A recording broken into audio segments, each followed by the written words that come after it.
There is just so much momentum behind you. But here's the problem. Nigerians are used to being disappointed by their leaders. And when you think measurable attempts to dealing with it, and they're not the things that are solvable. They're things am I blocking? No. But you have to have a leader that, if you look at what he's been able to do in the past, you can say yes. If indeed you do become Nigeria's next president. Nigeria, as you know, is broke. It is barely able to service its debt. It spends so much more than it earns. What are your plans? Just from a concrete perspective, what are your plans to take Nigeria's economy off of life support? Well, a variety of things. One is that you have to deal decisively with the issue of security.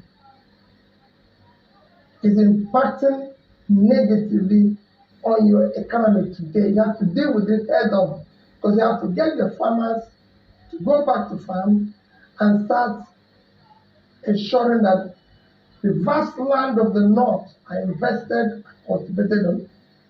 You have to start pulling people out of poverty as quickly as possible. You have to reduce aggressively cost of governance and deal with the issue of corruption.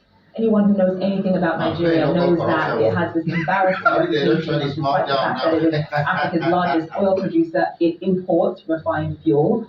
What is your plan for transforming Nigeria's economy from a consumption economy to a production economy? Let me use this issue of oil, for example. There's no reason why our refineries cannot work. There's no reason why we should not encourage private sector to build refineries and operate them. And they're not rocket science. It can be done as quickly as possible. You can use today decide to remove the first subsidy, use the resources to support critical areas of production, from critical infrastructure to education to supporting investment in refinery, which will be, like I said, done within a shortest possible time. A lot of Nigerian presidents have come in and talked about revitalizing the manufacturing sector, investing in refineries, but change, as you know, has been very, very slow. Why is it going to be different with you? And what would you say were the biggest hurdles in making sure that all of the things that you just listed come to pass?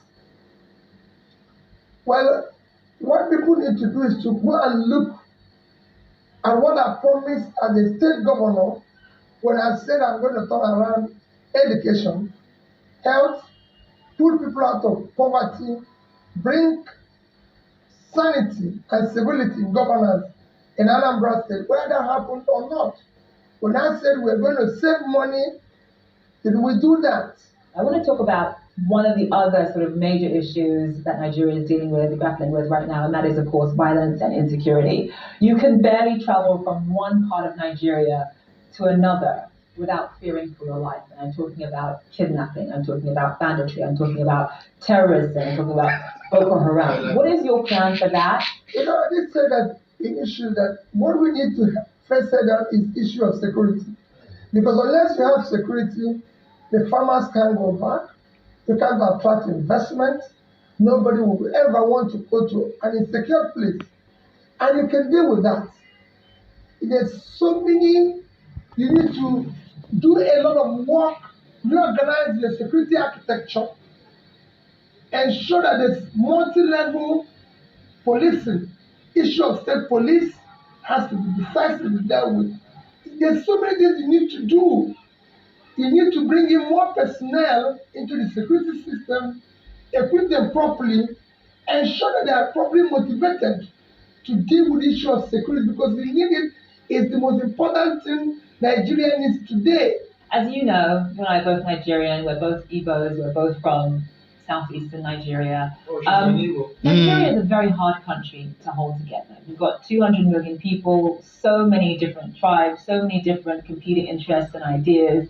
And when you think about the fact that you're from the southeast, how easy is it going to be to rally Nigerians perhaps from the north behind you? That's got to be on your mind. That is what it was yesterday. Another problem.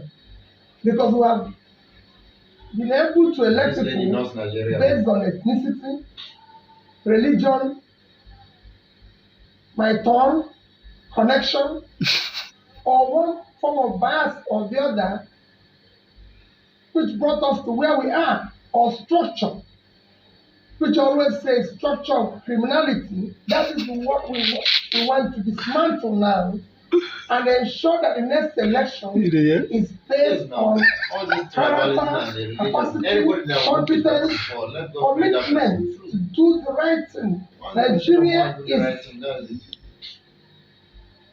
now not just in a physical mess, it is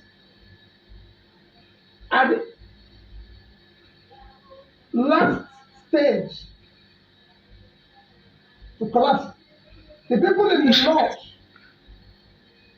don't have a secure place, they don't have good roads, they don't buy bread cheaper than people in the south. So is the people in the south. So all you hear about ethnicity, religion, connection, my turn, is any conspiracy to keep Nigeria underdeveloped. But now we've reached the edge. We can no longer continue this way. Mr. Obi, thank you so much for joining us on the program. Thank you for having me. Thank you. Systemic. I'm talking about corruption, I'm talking about oil theft, I'm talking about insecurity, I'm talking about the fiscal hole that Nigeria is in right now. Can all of that really be solved by one person? Well, if you have a leader that is competent, have the capacity and commitment to start dealing with it, you're not going to solve it overnight. But there will be a clear, visible